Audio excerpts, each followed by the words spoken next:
All right, Mark, we are talking about what is on everybody's minds right now, which is, of course, inflation fears, plus the possibility of higher interest rates down the Mhm. road. Everybody's eyes are on the stock market. I want to talk about the Consumer Price Index, which just came out this morning. It was a staggering 4.2% increase from year to year, which is the fastest pace since 2008, well above, a lot of forecasts. So I want to start on just like a really micro level here with family budgets, people who are at home trying to decide whether or not they should make a big purchase. Do it now or wait?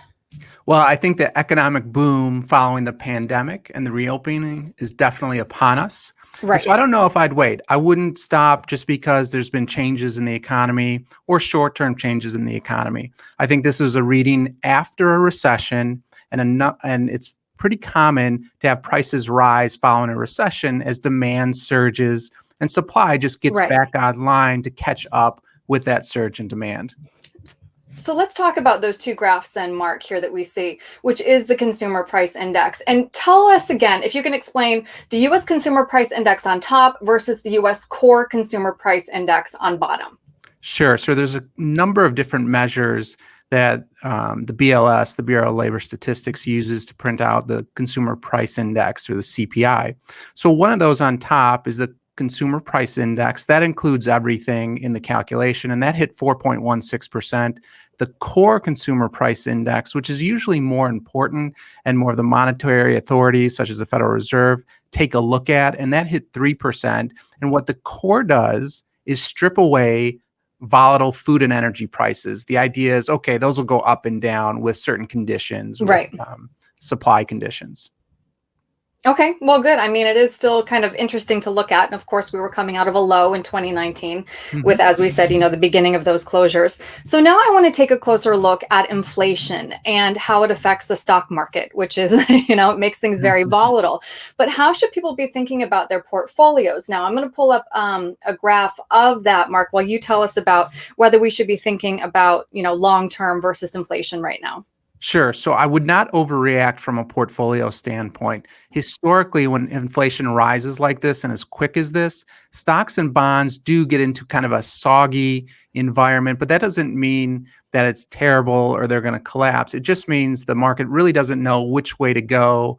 It's just really a stagnant period until there's some more clarity, and that'll come out in several months. So I wouldn't overreact to this number, but I would make the comment that when we're reviewing it, and you'll hear the argument in the media or from the Federal Reserve or from other economists saying, well, the inflation is transitory, I mean, it's short-term effects and it's going to go back to its normal 2%, versus others that argue that it's longer term. And this chart here from Goldman Sachs shows that they're projecting it to be higher, above 2%, Right. hitting that 2.5% range.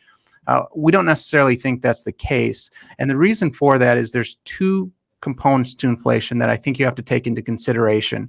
One are the cyclical factors. So those are the short-term factors, such as commodity prices. And with the reopening, you had this surge in commodities. Maybe you've seen a chart of lumber, or even, Lumber, yeah. oh yeah, or Tin. even the oil. Oh, go ahead, Aaron.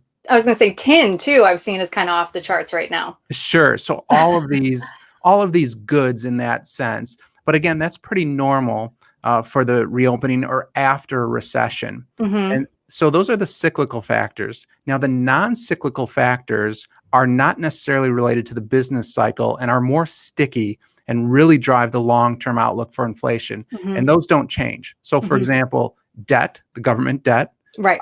deflation, or excuse me, demographics, that's not changing either. And also technological innovation, which has proven to continue to be very disinflationary, meaning that you're getting a higher degree of productivity, and really has kept inflation down and contained for 20 years. And we don't see that changing. Okay. All right. Then quickly, Mark, with somebody who is trying to hedge against inflation and whatnot, is it worth looking into TIPS, Treasury Inflation Protected Securities? I worked for TIPS in high school, but this is a little bit different. so, so the move has really been made, we think, in that market. In other words, they anticipated the TIPS market, which is a treasury issuance Hmm. and a bond equivalent, or a bond investment. It's already outperformed the regular treasuries. So we'd say a lot of the move has already been made in that. And maybe the surprise is that we start to peak in inflation, and that's where it's just cyclical and not long term. And so tips will be okay. But yeah, we definitely believe when you create and construct a portfolio, what you're trying to do is outpace inflation over Right. time. That's the protection of preservation of purchasing power, and then grow that purchasing power over time. So really a thoughtful portfolio construction already includes the ups and downs of inflation. All right, that's great. Okay, well, we hit a lot of things we don't usually talk about today. Like I said, tips, consumer price index. That's not usually on everybody's radar, but we're all watching it closely now. That's right. All right, Mark, thank you very much. Thanks, Aaron.